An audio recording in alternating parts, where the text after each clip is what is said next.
Chilling tales for dark nights.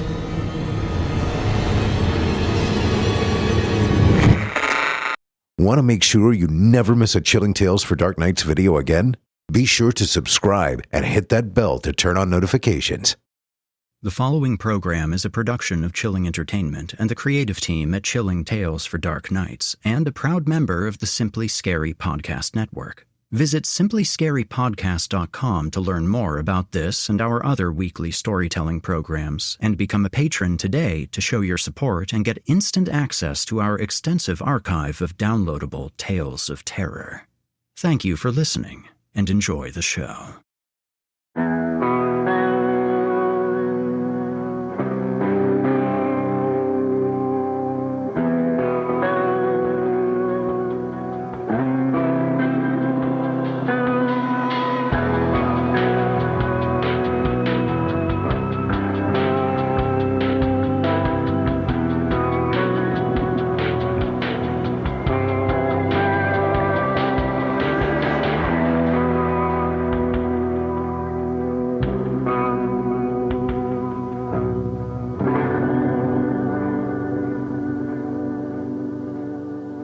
Disclaimer: Horror Hill is a horror anthology podcast bringing you scary stories from all corners of the internet and beyond. As such, certain stories include content that some listeners might find offensive. Specifically, tonight's story is heavily focused on SIDS, sudden infant death syndrome. Listener discretion is advised.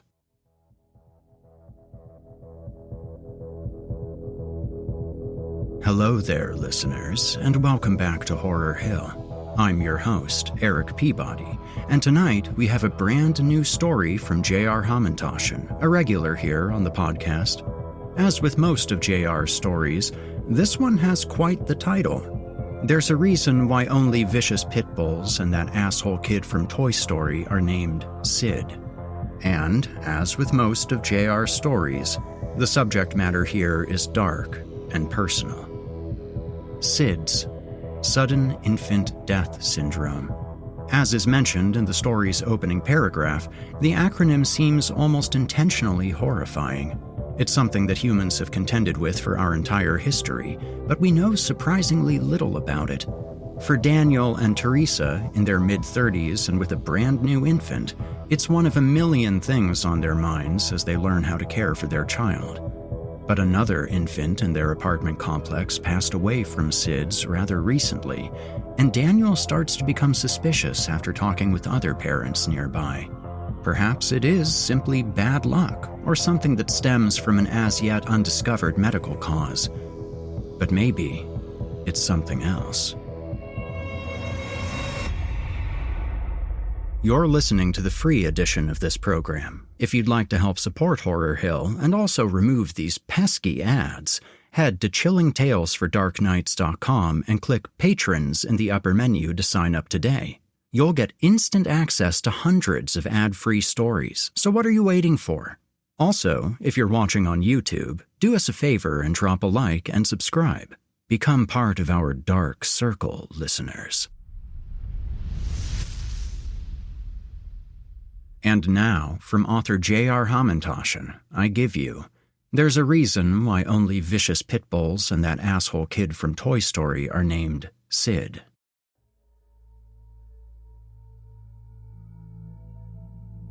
Is there anything more terrifying than the acronym SIDS, Sudden Infant Death Syndrome? The acronym seems intended to horrify. Even a worse fate, something like Lingering Infant Death Syndrome, might be more tragic and heart-wrenching, but not as cataclysmic in its threat of universe-disordering abruptness. The name signifies how little is known about the syndrome. You could dismissively call it shit happens syndrome, and wouldn't be too far off from the official description. It's the diagnosis you're left with when the other causes get ruled out. There are some supposed indicators. It's most likely to occur within the first 6 months, with 90% of deaths happening within a year. So put that cake down. Rest assured you aren't even in the clear at Junior's first birthday, and is more likely to affect boys than girls. Further complicating matters is how SIDS gets conflated with suffocation death, so a child who sleeps on their stomach or who sleeps in their parents' bed is supposedly more likely to die of SIDS, as if sleeping in a bed could explain why an infant's body is prone to fail. It's like they added an arbitrary element of contrived neglect to the mixture of grief, just in case anyone was foolhardy enough to tell a parent that it wasn't their fault. There's nothing they could have done. Didn't you know? You could have ensured at every moment during the night and early morning your child hasn't rolled over. What kind of parent are you? Or, one could ask ghoulishly, what kind of parent were you? And incidents of SIDS have been rising over the years. In the United States, it was approximately steady at about 2,500 babies a year, but the upward creep of incidents was obscured by the falling birth rate. Eventually, the increase became undeniable, although it's not like medical professionals were crowing about the problem from the rooftops. As if inflation, exploding home prices, and the deteriorating state of the world in general weren't enough reasons for procreative forbearance. Now this, too. One of those little curious facts about SIDS was that not only did it affect boys more than girls, but the highest incident rate was in the Northeast. That's what it said if you looked it up online. The Northeast, as if that was all one undifferentiated plot of land from Pennsylvania to Maine.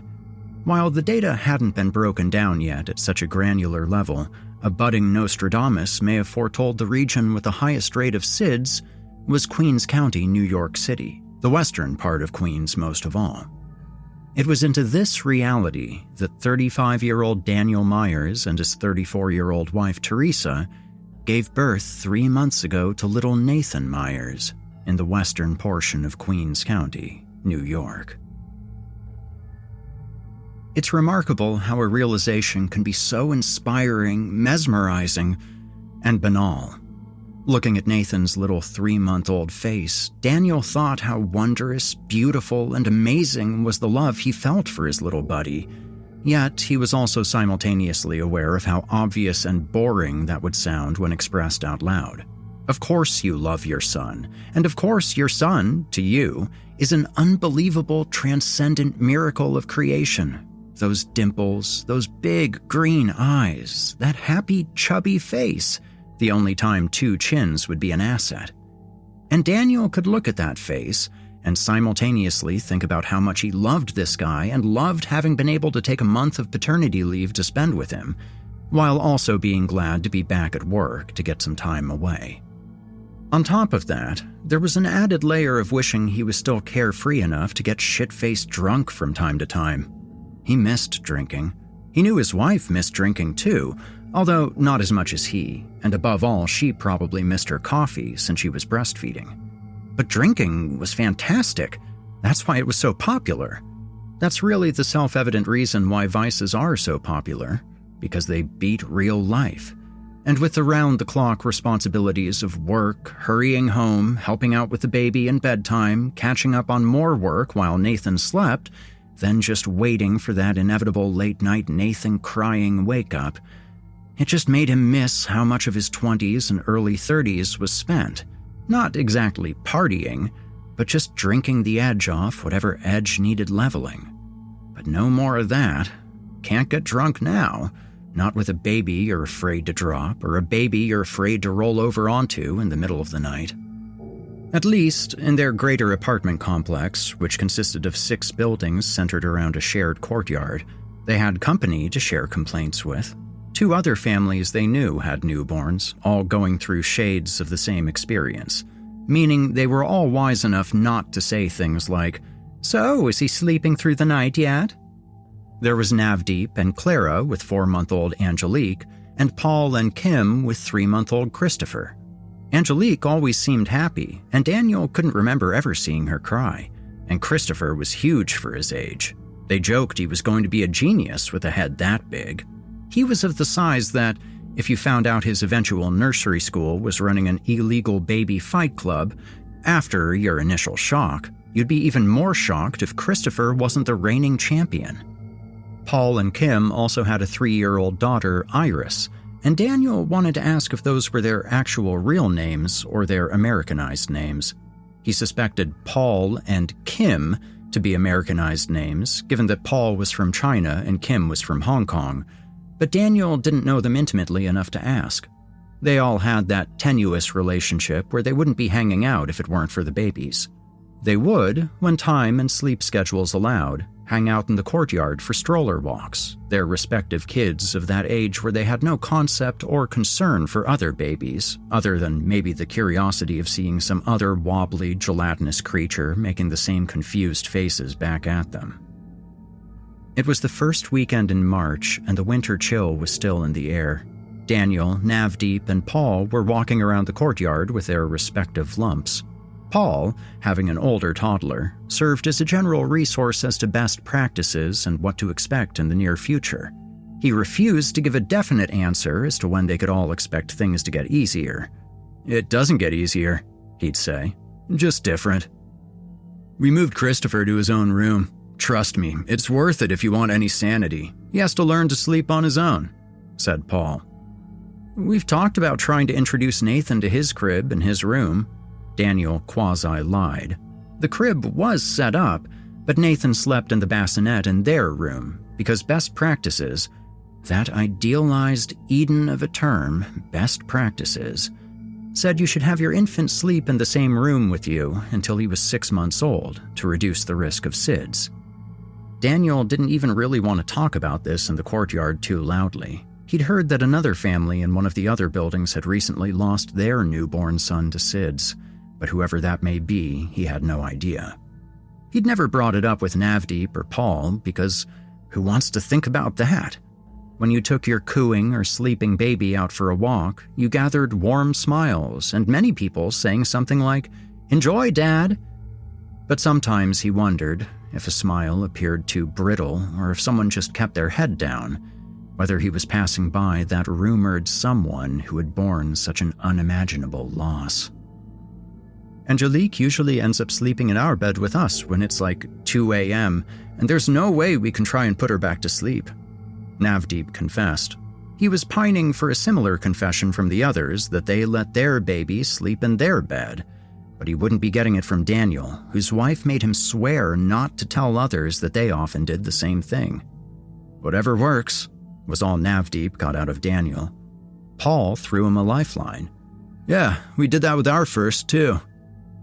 "I'm sure it gets easier over time, but there's just so much to always be thinking about. It's ridiculous," Daniel began. "Did I tell you about the buttered popcorn thing?" Paul looked confused and clammed up, remembering the time he accidentally gave Iris popcorn when she was 2, and she got some stuck in her throat, and he felt horrible not knowing that popcorn was considered a known choking hazard. "No, it wasn't buttered popcorn. Sorry. It was maple syrup, that's what it was. It was like a few weeks after Nathan was born and we got back from the hospital. I just kind of noticed the smell of his pee diapers, and I was like, whoa, smells exactly like maple syrup. I kept smelling it and thinking, damn, maple syrup. Maybe his first food will be pancakes or something. Teresa smelled it and agreed. I didn't think anything of it, but then I started Googling around about it. I shit you not, there's literally a syndrome in babies called maple syrup urine disease, and it's basically a death sentence. It means their body can't break down amino acids or something. And I remember how I felt. My heart and stomach felt like they just fell out of me and I was being sucked into a black hole. I start panicking, wondering how to tell Teresa and thinking, what are we going to do? And I start crying. "Oh my God," Navdeep intoned. "Yeah, what else can it be? It smelled so strongly." But then I thought, wait, didn't they do a whole bunch of tests right after he was born? There are all these mandatory tests they do after every child's born. Right. Paul turned, invested in the outcome, vicariously purging his own parallel worries. "Yeah, so I checked that testing form, and they actually tested for that syndrome, and Nathan didn't have it. And of course, you tell yourself it's a miracle, and thank God, and I'll never complain about anything again." Which lasts for about a day, Navdeep added. If that. But there's so much to worry about, it's almost comforting how impossible it is to keep track of all the worries. It's like, oh, you have terminal brain cancer, but also throat cancer and stomach cancer, and there's a comet headed to Earth anyway, so what's the point of trying to worry yourself so much? I hear you, said Paul. So, what was it? Why did his diapers smell like maple syrup? Asked Navdeep. Daniel vigorously shook his head. Fucking stupid bamboo or whatever dumb diapers we were using. I smelled them without pee in them, like really got in there to take a whiff, and they just kinda smell sweet for some reason. Gave me a fucking heart attack. They should really have a note on the box or something like, don't worry, your kid isn't dying, it's just the way these diapers smell. Yeah, although just wait. I bet one day some poor kid will have that syndrome and use those diapers, and the company gets sued because the parents will say they relied on what was written on the box, Navdeep added. They all shook their heads at the grim and depressing state of affairs, the only rejoinder being the inherent ebullience and promise of their fresh-faced offspring, all prostrate in their bassinet attachments, facing up toward them. Angelique sneezed snot and smiled. Christopher tried to shift in his stroller bassinet, had difficulty, and fussed loudly. Nathan stared off into the great middle distance. But I'm telling you, Paul said, comforting Christopher, if you want to survive with your sanity, especially now that you're back at work, try getting Nathan to sleep in his own room. It's a game changer. Teresa wasn't too excited about the idea. Daniel pointed out that since she was the one with Nathan all day, if anyone needed a break at bedtime, it was her. They'd agreed on most items of parenting, which primarily meant Daniel ceded to Teresa when she felt strongly about something, such as avoiding sleep training and letting Nathan sleep in their room until he was 6 months. But Daniel knew Teresa was wavering. There were only so many zombie nights one could take, only so many nights you can spend arms rigid, practically straitjacketed in bed next to a lumpen potato, doing everything in your subconscious power to not roll over in your sleep. She put up a good show of pretextual protest until agreeing that maybe it would be good for him. Maybe there would be a tremendous miracle and he would take to it, and the bed would be theirs again. Oh, what they used to do in that bed. If memory served, fun things had once happened in that bed. Fun things that had reached their culmination and apparent end in the creation of little Nathan. Things Nathan shall blessedly never ever know about. It was remarkable, really, to think about what types of pictures had been taken in that bedroom just a few years prior, back when the plan for the second bedroom was to keep it as an office or crash pad for out-of-town friends. At bedtime, Daniel held his baby boy tight and bounced him. Daniel could see in the darkened room that Nathan was smiling up at him, and while it was questionable at this age whether Nathan intended to smile, Daniel chose to believe. You sweet little meatball. Little guy liked the rough and tumble motion, although Daniel never knew precisely how hard to do it. Nathan's warm face rested perfectly in the crook of Daniel's neck, as if the two were designed to literally fit together.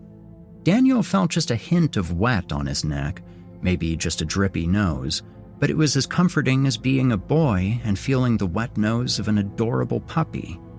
No, as comforting as being a daddy and holding tight your delightful son. Of course, that singular moment didn't last. Nathan eventually started crying in frustration. Then Daniel brought him in for a feeding. Then he pooped and needed to be changed. Then the snuggling and the constant motion didn't seem to work, until suddenly it did. Then came the trickiest part, actually getting the boy into his crib while still asleep, itself more art than science. The trick was to keep Nathan upright for as long as possible to minimize the chance he'd realize he was descending, then reverse course and slip him onto his back as quickly as possible. It worked, and a daddy never adored his baby more than when he was asleep. Daniel hoped the little guy was having beautiful, engulfing dreams about mommy and daddy and milk and being warm and rocked and loved. About an hour later, they woke up to Nathan's unrelenting screaming.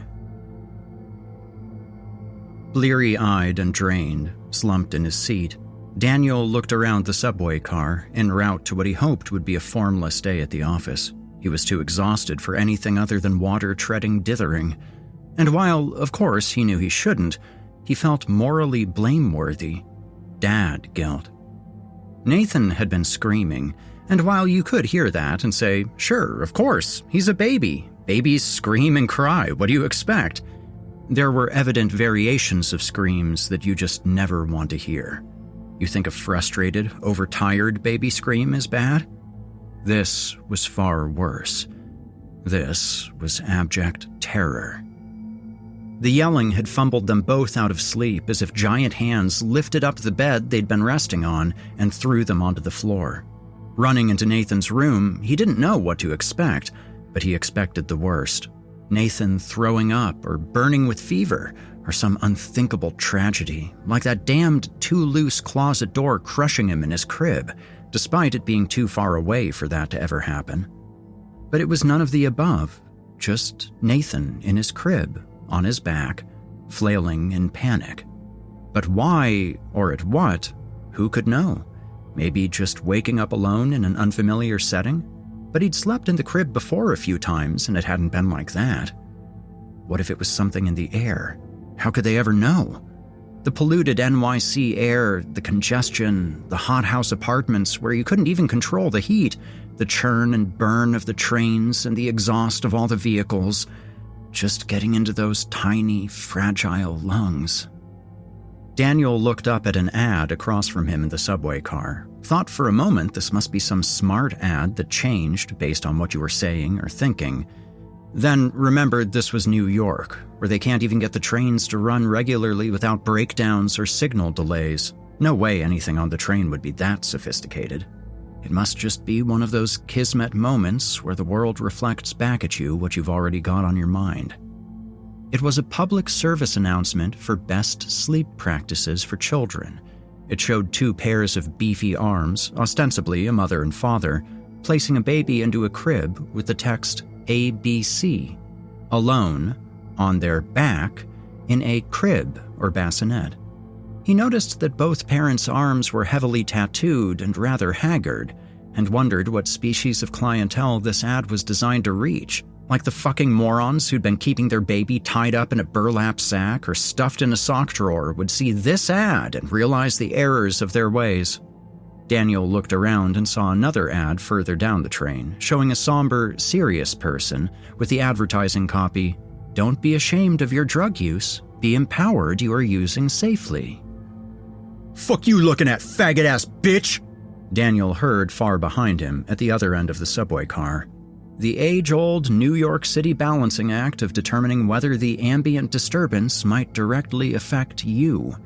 This seemed far enough away and not directed toward him, and turning his head might make him a target. He could picture himself in the next New York Post article. "Ugly new father pummeled to death on train, also shits himself." Headline could read, "Life and death in the big shitty." Once again, the perennial thoughts about moving the fuck out of New York. Maybe there's the answer right there. But all the chaos around him, strangely, helped him think about things other than his dad guilt. And maybe there was some benefit to that. 2 weeks later, and they hadn't yet tried again to get Nathan to sleep alone in his room. They hadn't really talked about it, as there wasn't even anything to talk about just yet. Although what was on both of their minds was Nathan's evident fear of his bedroom. How could a newborn fear anything? Didn't they have the attention span of a goldfish? It did truly seem that when Nathan was placed on his back in his room, either being changed or entertained, he was quicker to cry, to be on edge, to kick and squirm like he needed to get out. So rather than give voice to their projected fears, Teresa made a few comments about how he must be going through a developmental leap, and Daniel agreed because, sure, why not? They continued to get Nathan to sleep in their room, either by the arduous process of rocking or the demanding process of feeding, then tucking him into the bassinet. And when he woke up in the middle of the night, as he inevitably did, Daniel would scoop him up out of the nearby bassinet and put him between them for dream feeding. Again, Daniel could never sleep soundly because he knew the precious little squishy nugget boy was right between them. One weekend, the three of them were over at Paul and Kim's apartment for a play date with Christopher, although there wasn't too much playing two infants could do. It was called parallel play, a euphemism for two infants fiddling around cluelessly in close proximity to each other. Paul and Kim's 3-year-old daughter Iris was having the most fun with another baby in the house, offering Nathan a choice selection of Christopher's toys and clapping excitedly when he held onto one for a fleeting moment. "If only she was that into her own little brother," joked Paul. Daniel noticed that both Paul and Kim had framed law degrees from Columbia on their foyer wall. They were both frustrating in that absolutely inexcusable way of being attractive, well-adjusted, and unshowily successful. Paul, despite growing up in China, had the vibe of a California surfer kid and no foreign accent to speak of, having had English tutors since birth, and had left corporate law to make use of his biology degree working in medical research. Kim worked as a tax attorney, perhaps the sole unruffled tax attorney in New York. Kim's accent was slight and only there if you listened for it. Yet despite their pedigrees, they all lived in the same apartment complex, although, Daniel thought ruefully, he and his wife had taken out a usurious mortgage, and Kim and Paul had probably paid cash. "Can't imagine what it must be like to have two of them. This little guy keeps us so busy," said Teresa. Daniel and Teresa sometimes talked about having another, someday, although in order for that to happen, the rumor went, one must actually have sex. Maybe once things settled down. "Having two young ones, I'm in awe that you still have all your hair," Teresa continued. "Well, it's definitely thinning," answered Paul, lying. Kim was in the kitchen preparing something, despite their assurances that no comforts were needed, although Kim insisted. "And look," Paul continued, "Chris must be stressed. After all, he's bald." "The bald head just makes him look even more intimidating," Daniel said dryly at the massive baby. "Cat!" Iris squeaked, jumping around and pointing around the room. "Cat, cat, cat!" "She's gotten really into cats recently," Paul stated the obvious, reaching for her cat plushie that he expected to find wherever she was pointing, but didn't. "Oh well," he said to no one. "She's been on a huge cat kick. Everything around the house is a cat." "I can see that. Cats are so cool, aren't they? Aren't cats the best? What's your favorite color, Cat?" prompted Teresa. "False. Dogs are where it's at," corrected Daniel. "Dogs go woof, pigs go oink, and cats go meow meow and chicka chicka chicka." "Chicka chicka boom boom," Teresa said emphatically, with the required boom hand motion. When all else fails, just quote a popular children's book. This propelled Iris into full toddler adrenaline frenzy, running around and smacking the closet door. "Cat, cat, cat! Cat goes like this!" And she turned around and leapt danced, as Paul was reminding her in vain that we don't hit closets, as if that ever worked. Daniel wondered what animals Nathan would be into. He hoped not ducks, as then he'd have some explaining to do. Whenever Daniel was playing alone with Nathan and couldn't help but rip ass, because who cares, Daniel would joke, "There must be a duck in the room," to that inscrutable little face. Who was Nathan to complain? Daniel was always wrist deep in poopy, what they called a daddy diaper. "How's the sleep going? Have you tried the crib in his room yet? I'm telling you, it's a lifesaver," said Paul. Daniel and Teresa looked at each other, half smiling, not sure what to say. "A work in progress," offered Teresa. I hear you. It always is. Everything's a work in progress. We've gotten Christopher to sleep in his crib every single night last week." "Don't jinx it, man. The minute you say that, he's going to stop sleeping through the night," said Daniel, with well-concealed jealousy. I know. Say that and he's going to be in our room every night again." "Like we have to," thought both Teresa and Daniel, heavy-hearted. "I'll get there," said Daniel, to sound reassuring to his wife. Teresa smiled with mock nerves. "We hope," she added, tugging on her imaginary collar. These issues seemed so much less important when just joking about them and not actually dealing with them. Sleep issues paled in comparison to what happened a few weeks later. Daniel and Teresa heard it from their grandmotherly, across-the-hallway neighbor Miriam while she was leaving the apartment with her midnight-colored Persian cat, a snub-nosed cutie named Cassie. It began with an almost rhetorical, "Did you hear?" in that ambling, annoying way older people communicate, prefaced with a, "Just terrible." Their ignorance as to what she was referring to put the look of horror back on her face once Miriam realized that she now had to unveil such terrible news. "That beautiful Chinese boy a few buildings over. He was such a big, happy boy." They both shook their heads automatically in a kind of paralyzed dream state, nerves prickling, knowing the direction where this was going but incapable of comprehension. "He passed in his sleep. SIDS, they call it. Just awful. Nothing you can do. It just happens. Just awful," Miriam explained with quivering lips and balmy eyes. "Christopher?" Daniel said first, Teresa covering her eyes, tears automatic at the confirmation. "We were just... oh my God!" They hadn't heard from Paul and Kim for a bit, come to think of it. Daniel had silently noted Paul's atypical non-responsiveness to texts, ashamed to admit it had piqued him a bit, but how could anyone deliver that news? It was unthinkable. Absolutely unthinkable. There was nothing to say. It was a great, giant, black, open absence, a sinking pit. Daniel's heart started racing, and icy, deliberate sickness curdled every nerve and fiber of his being. It was the negation of all things good and hopeful, so perverse it could not be contemplated. He could pass out. He could throw up right now just thinking about it. Just thinking that such a thing could conceivably happen in this world. And that it did, in fact, happen to people he knew and liked. The boy he knew as Christopher could... It was not conceivable. It was a magic trick, just a magic trick. It couldn't be real. It just could not be. It was simply just absolutely, absolutely unthinkable.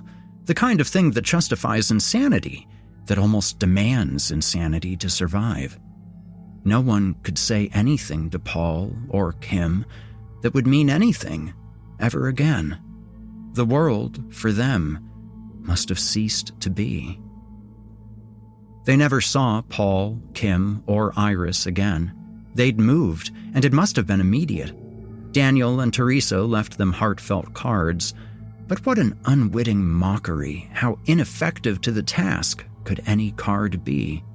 There was no funeral that they were aware of, nowhere to send anything. If there was any forwarding address, they and their neighbors didn't know it. On the day they learned the news, it had been the one time they'd splurged on a babysitter to have a weekend lunch to themselves. Never again did they want to lose sight of their boy. It was the type of thing that inspires impossible promises, like how you'll never complain about anything ever again, as long as you have your boy. And Daniel hated himself a bit for one passing, stupid thought he couldn't control. The calculating, emotionless observation that if himself, Navdeep, or Paul had to lose a child, let it happen to Paul, since he still had one other child remaining. The news of Christopher's passing put the kibosh on any talk of Nathan sleeping in his own room for a while, but at about 5 months old, Nathan was able to roll over and was becoming too big and discontented for his bassinet. Daniel and Navdeep touched base every few weeks, often a game of text missed connections, the unspoken tragedy making get-togethers somehow too hard to bear, as if their babies should somehow be in mourning also. But just around the time they'd resolved to finally, really and actually make Nathan sleep the whole night in his crib, Daniel, while out for a walk with Nathan in his outward-facing stroller, ran into Navdeep and Angelique. "Looks like she's ready to see the world too," said Daniel. Angelique looked happy in her own outward-facing stroller. "Yep, no more having to look at Daddy's ugly mug," Navdeep responded distantly, as if he had somewhere else to be. Angelique kicked her little feet and either gyrated or nodded rhythmically, as if in agreement. Nathan put his arms up in front of him, looking like he was doing Frankenstein role-playing, and waved them about. "Yeah, your buddy Angelique. She's grown too." Daniel spoke ostensibly to his son in that practiced way parents really speak to each other. "How've you been?" Daniel said, just for something to say. "Okay. Well, actually, we're getting out of here." "You're moving?" "Yeah, we've had enough. We're going to become just like everyone else, out to Jersey, like everyone else with kids." "What happened?" "Just everything. Tired of living in these tiny apartments, We need a lawn. We got Angelique sleeping in her crib, not through the night yet, but I walked into her room and saw a giant fucking bug in her crib. Can you believe it? The biggest roach you've ever seen. It was like a truck, I'm telling you. I walked into her room because I forgot to turn the sound machine on, and I see it crawling in the fucking crib right toward her, and I blink and it's gone. But it was in the crib, man. We've had enough." Daniel could tell he meant it because he couldn't remember hearing Navdeep curse, especially not around his daughter. Usually, people who were moving out were more tactful, complaining about the tiny apartments and other New York humiliations, since the people they were complaining to still had to return to those indignities. "Geez, Daddy saved you. Your daddy's a superhero." Daniel addressed Angelique, who continued looking up at the sky. "Yeah, so everything is so expensive, as you know, so we will still be around for a bit until I can sell enough limbs to afford a mortgage and find a buyer, which, with our management company, will take forever. But yeah, we are definitely moving out as soon as we can." "Well, we hate to lose you. Keep in touch when you do. New Jersey isn't that far." Daniel lied. The tunnels and the George Washington Bridge to New Jersey were all congested choke points where hours gained you inches like trench warfare, and Navdeep may as well be moving to Jupiter. Daniel knew he would never see them again either. Great. One more thing to worry about. Daniel couldn't tell Teresa the true reason why Navdeep was moving. If she heard roaches, she'd be willing to burn the apartment down with everyone else still inside. She feared roaches, all crawling things really, on the instinctual lizard brain level, a kind of hatred descended from Neanderthal times where roaches and spiders were literal giant man-eaters. When she saw a crumb that, from a distance, looked like a dead bug, she'd yelp with a panicked, "Oh my God!" And you could see the inner circuitry computing the fallout of what she may be willing to sacrifice if, indeed, it was a bug. Daniel, when he could, checked Nathan's bedroom as thoroughly as his limited time allowed. He didn't see anything out of the ordinary, no dead bugs or bug droppings or anything anywhere. He wanted to stay in Nathan's bedroom at least for the first full week while he slept alone in his crib, without alarming Teresa or coming across like an absolute helicopter parent weirdo. But he had to be careful about his reasoning so as not to give the secret away. He told her that he'd read an article that suggested the non-breastfeeding parent should sleep in the baby's room next to the crib, and he knew that was a gamble if she called his bluff. But she actually seemed impressed, and he lucked out with the timing because she was trying to normalize her sleep. She was probably looking forward to being able to spread out on the bed. He agreed to bring Nathan in at night if he needed a feeding, and that was that. Bedtime was the usual war of attrition. It wasn't an exaggeration to say that the only way Daniel got his heart rate up these days was bouncing Nathan to sleep or expeditiously jerking off in the shower. It took about an hour before Nathan was conked out and tucked into his crib at his most pliable, smushily angelic form. Daniel laid down, face first, onto the sole pillow he'd brought into Nathan's room for his own use. He barely slept these days anyway, so getting an uncomfortable rest on the floor didn't seem too bad. Nathan's room was actually darker than their own, maybe because it faced out into the darkened courtyard rather than the street. The only sounds were the familiar droning of the sound machine and the piggish snoring of the lumpy boy, who was asleep on his right side, facing the closet wall. Sometimes, Daniel went to bed just because he knew Teresa had trouble falling asleep without him, so he filled his role as a heavy blanket. Here, he enjoyed the stasis, the absolute lack of expectations. In the blackness, it was kind of like camping. It wasn't the woods, but it was a hard wooden floor. Daniel and his friend Cleveland, a longtime friend since high school, were simultaneously starring in the new Alien movie while also reviewing it. He always wanted to say to Cleveland, "Didn't anyone tell your parents it would be weird to name you Cleveland? No young person should be named Cleveland." Daniel wanted to join in with Cleveland on shit-talking the new Alien design and the special effects in general, but watching the poor, pretty young woman squirming in agony on that dirty couch was pretty harrowing. She rolled and reached over to them in desperation, arms out and shaking, practically vibrating, as out came a surprisingly furry, tendrilled face from her midsection, thickly pushing through her like a thumb through jello. The creature's entire face was out now, and Cleveland was talking shit about, why did they have to change the alien design? And Daniel wanted to agree, but felt guilty at those big marsupial staring eyes. And now the poor girl was violently breaking apart. And what were their roles supposed to be right now in the movie? Were they supposed to be doing something? The pretty woman quivered and screamed as things poured out of her, one of the little marsupial friends scampering onto his hands. And goddamn, it was hot in here. And why was Cleveland... Daniel jolted and looked around the still room. It felt heavy and oppressive with uncirculated air. Had he fallen asleep? Or had he just been laying here the whole time, staring straight ahead into the darkness? His mind felt slack with the torpor of freshly interrupted sleep, and he thought distantly of his heavy-set friend Cleveland in the presence of some vaguely idealized, attractive woman, and that juxtaposition rested uneasily in his mind, made him feel unwell, like too much heavy, undigested food. Daniel rubbed his face and had trouble understanding his surroundings. He saw Nathan in the crib, now on his back, and the rise and fall of his breathing. Daniel smiled. There was no sound more charming than the heavy breathing of your sleeping baby boy. In the gloom, Nathan looked huge, the big boy. Daniel would have to lower the crib. Soon, Nathan would be big enough to maybe even climb out. He looked massive from this distance and angle, broad-chested. Daniel's head kind of hurt, and he felt dehydrated.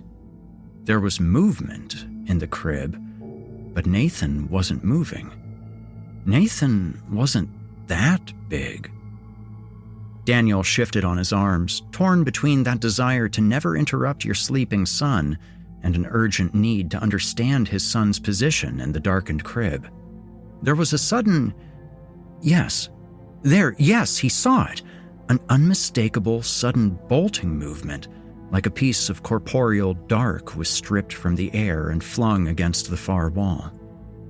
Daniel stood upright, absolutely still, blinking. It was so easy to tell himself it had been nothing. There was nothing, just him standing in the dark so he could see his son on his back, sleeping. But he'd heard something. For an absolute beat of a second, when it hit the wall, he heard something like soft pads gripping. Oh, God. It was going to be a cockroach, wasn't it? It was going to be a big, giant, flying fucking cockroach. And oh God, there was a giant flying fucking cockroach in their apartment, and it had been on their son.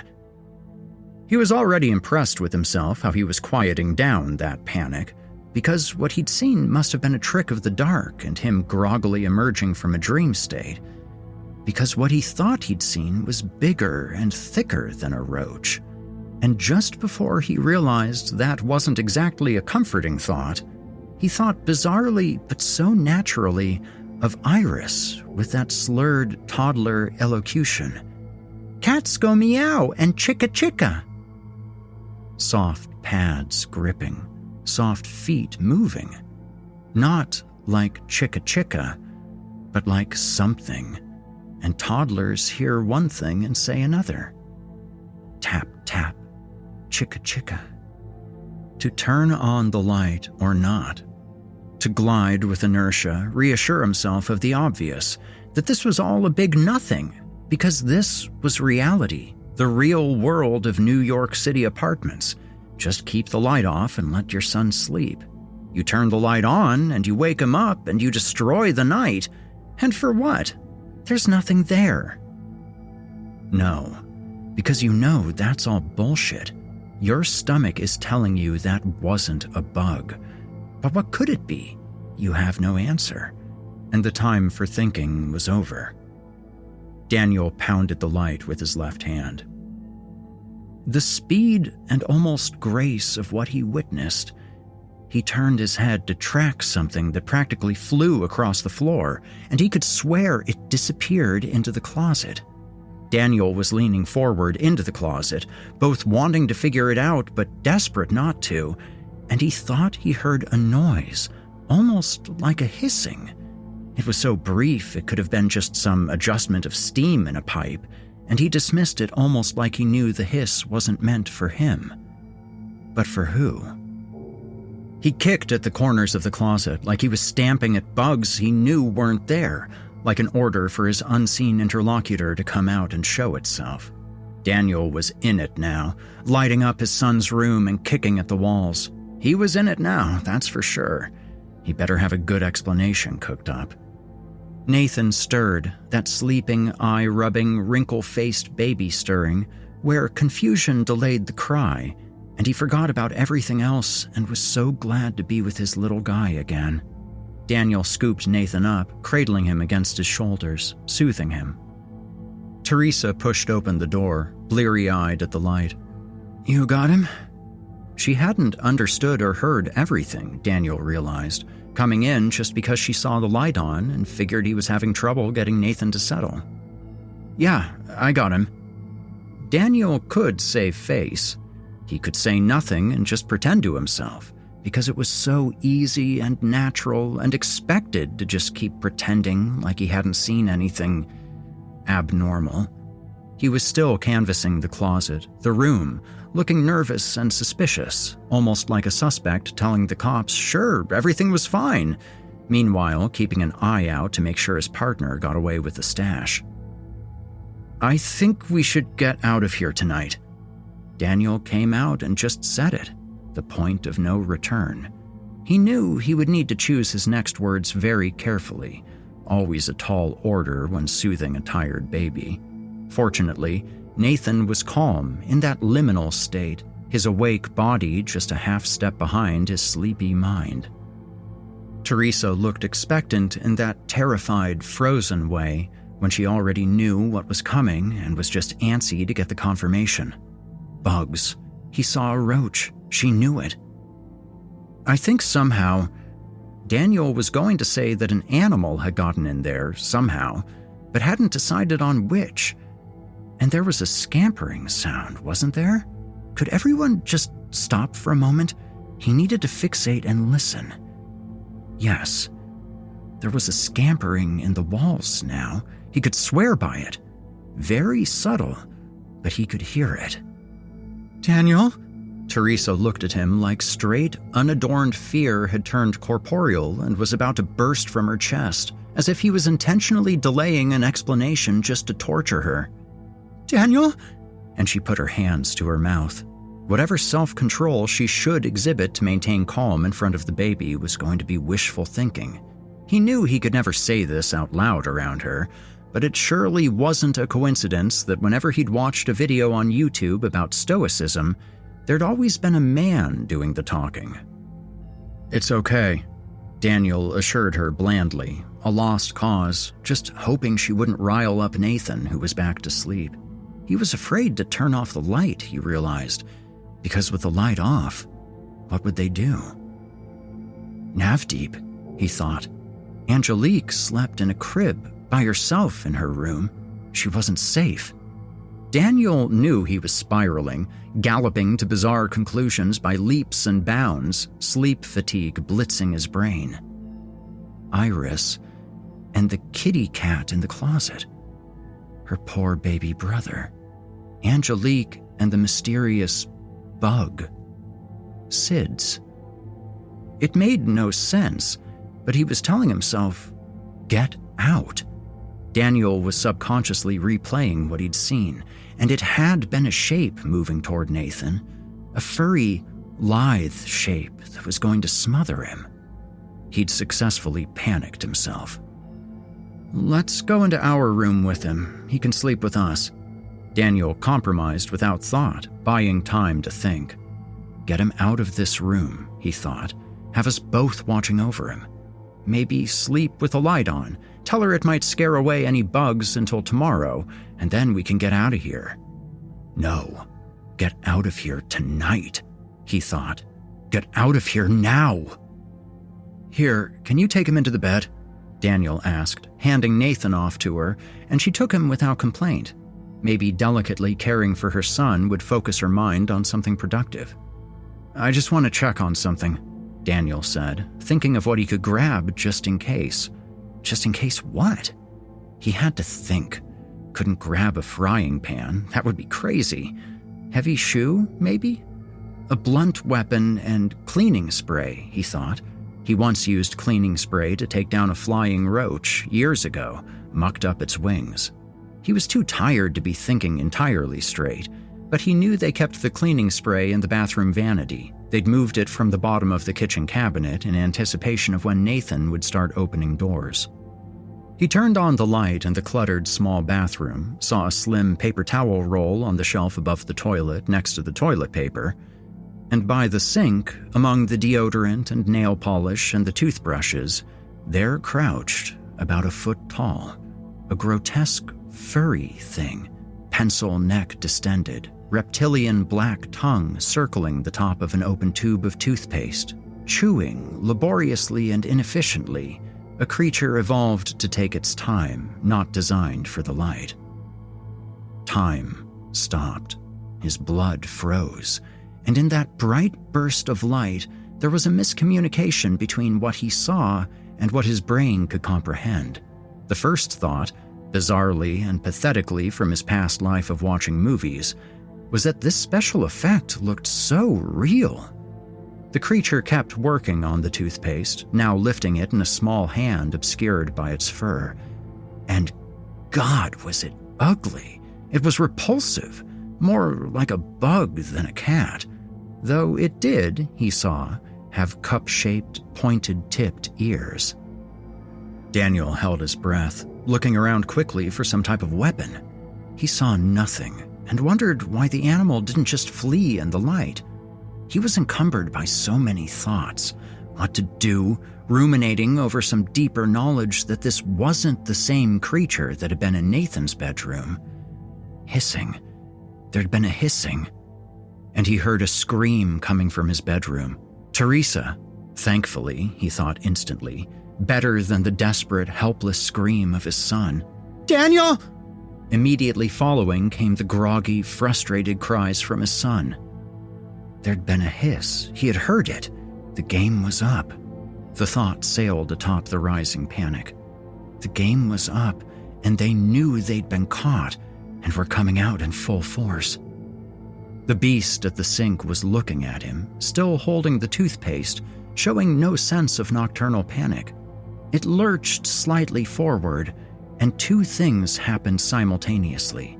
Daniel slammed the door shut, and the creature launched itself. Daniel was quicker to the punch, and he heard the soft padding of its feet behind the door. There are things in our room! Teresa rushed over to him, holding their red-faced, full-bore crying baby. Take him! I'm sorry, take him! She needed to catch her breath. She looked so hysterical she might drop him. Daniel knew he needed to steady himself, stay calm if he could. This was a pivotal moment.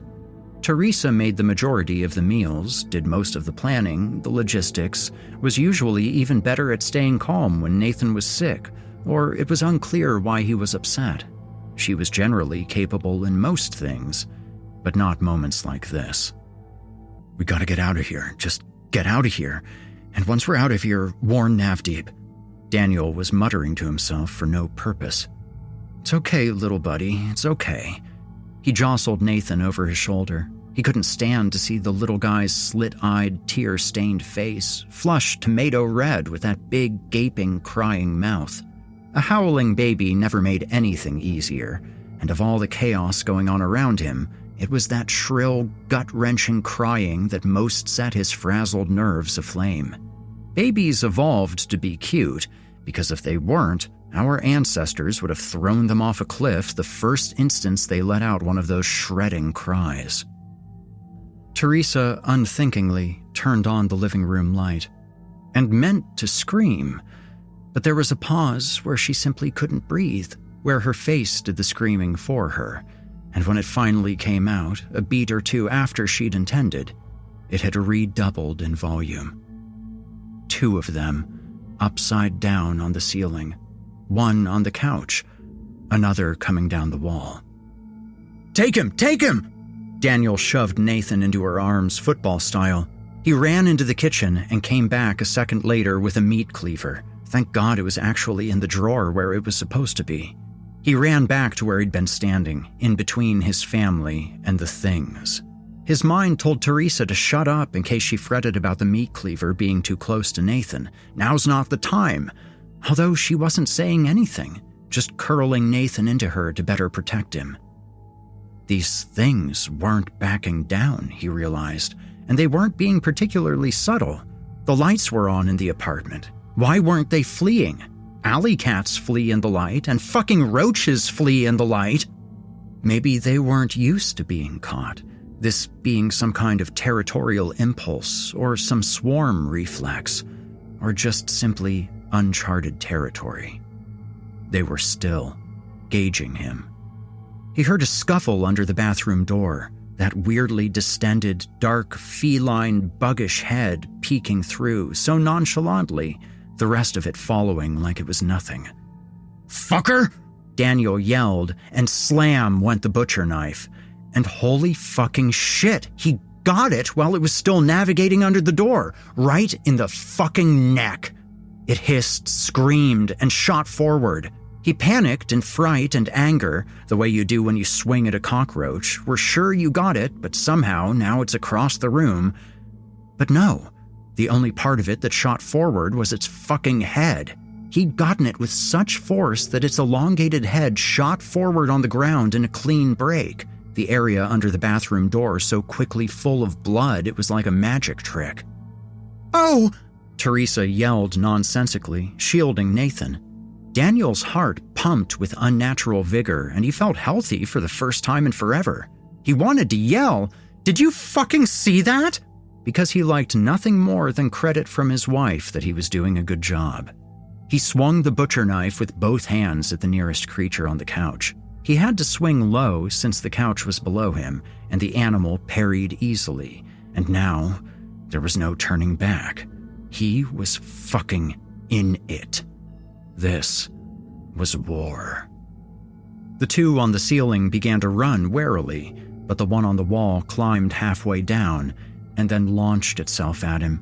And before he could estimate its arc and realize it was going directly toward his face, its bizarrely hairless underside made contact with his lips. They felt a texture like a cow's udder, and he instantly jerked back and swung the knife like a hammer, blade down, and clipped it mid-body. It gashed and twirled, spun in the air with fur flying, and landed on its neck, yowling and discombobulated. Is that what it had in store for my son? That hairless underside to smother and asphyxiate babies for no evident purpose, not even to feed? Is this what happened to baby Christopher? Is that what they'd had in store for my son?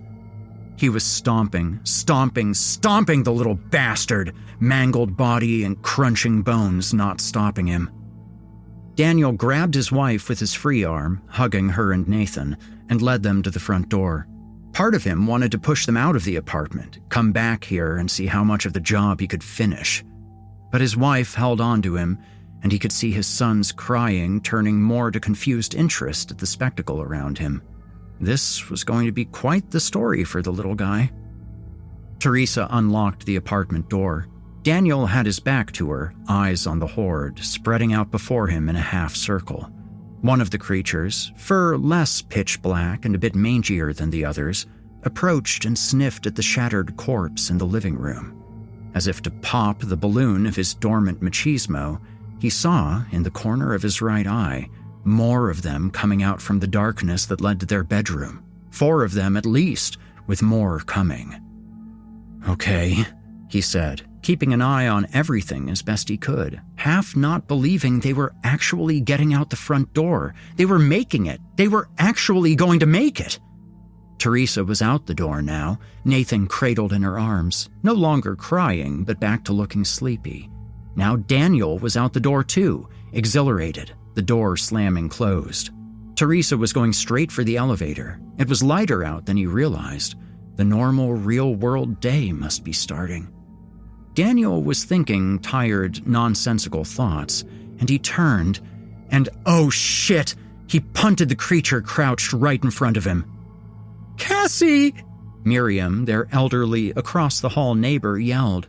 She looked at them in horror, then saw Daniel, wild-eyed, blood-splattered, and holding a butcher knife high up in the air. She hoisted up her hissing Persian as fast as she could and fled, bewildered, into her apartment. "Sorry?" Daniel yelled. He had just kicked that cat in the fucking face. Why was she out so early with her cat? He wanted to protest, but it was a weak defense. They didn't have anything with them. No diapers, no stroller, nothing. They ran to Navdeep's building, buzzed up. "Come on, come on, come on." And he finally answered. And Daniel told him to grab whatever shit he could as quickly as possible and get the fuck out of there. Trust us and meet us. And Navdeep and his family did. And like Daniel and his family, they ended up moving out. They say that moving to New Jersey is a type of absolute death sentence. It is. Daniel and Teresa moved upstate instead. And after his performance that night, no way would Teresa deny him another child.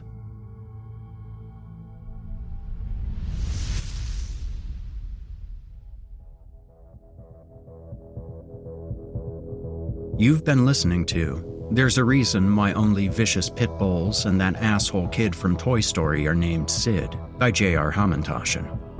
J.R. Hamantaschen is a writer of short stories, having released several collections, including a deep horror that was very nearly awe, with a voice that is often still confused but is becoming ever louder and clearer, and You Shall Never Know Security. You can find collections of his work at Velux Books.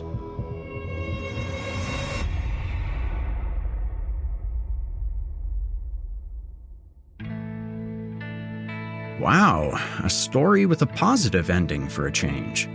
Then again, I suppose it's not really appropriate to refer to any story with a dead child as positive, but you know what I mean. You take your wins where you can get them. Thanks to J.R. Hamantaschen for tonight's tale. If you enjoyed this one, I've covered a few of his other stories as well. Check out Season 11, Episode 6, Season 10, Episode 7, and Season 9, Episodes 19 and 5, to name a few. Also, thanks to you fine folks for joining me tonight, and I hope to see you all back next week for more Horror Hill. Until then, friends, stay spooky. You've been listening to the Horror Hill Podcast, a production of Chilling Entertainment and the creative team at Chilling Tales for Dark Nights. Tonight's episode was hosted, narrated, scored, and finalized by yours truly, Erik Peabody. Additional music by Nikki McSorley. Got a terrifying tale of your own that you'd like performed? Email it to us at submissions@simplyscarypodcast.com to have your work considered for future production. If you enjoyed tonight's episode, why not help us spread our dark presence online? You can follow Chilling Tales for Dark Nights on social media and upvote, subscribe, and hit the bell notification icon if you're listening to this on YouTube. It helps us out a lot and also keeps you up to date on new episodes. If you'd like access to uninterrupted horror, free of ads and these annoying bookend segments, might I recommend signing up to be a patron? You'll get access to hundreds of episodes of this show, as well as everything from the other programs in the Chilling Tales for Dark Nights cabal. That means all of Scary Stories Told in the Dark, Drew Blood's Dark Tales, and more. It's a veritable smorgasbord of horrific delights. Head to chillingtalesfordarknights.com to get started. If you're looking for someone to narrate or handle audio production for your own personal project, I just so happen to know a guy. Email me at erikpeabodyvoice@gmail.com and we can talk details. That's erikpeabodyvoice@gmail.com. If darkness is what you're after, listener, your search is over. Yet, let it be known, you haven't found the darkness. The darkness has found you.